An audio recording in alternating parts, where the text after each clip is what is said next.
The judge's taste is often cold. Contestants can't use recipes during filming. Kids go to school on the set of MasterChef Junior. Kids go to school on the set of MasterChef Junior.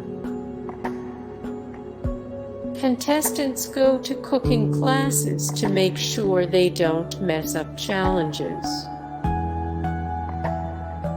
It takes hours to set up and explain the rules.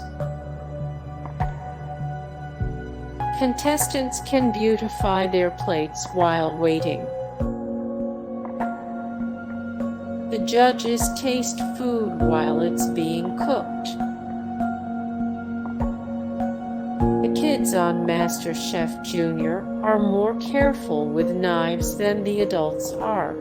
Hey guys, thank you so much for the support and likes and comments down below, and also thank you so much for watching, and I look forward to see you in the next video. Then take care, bye.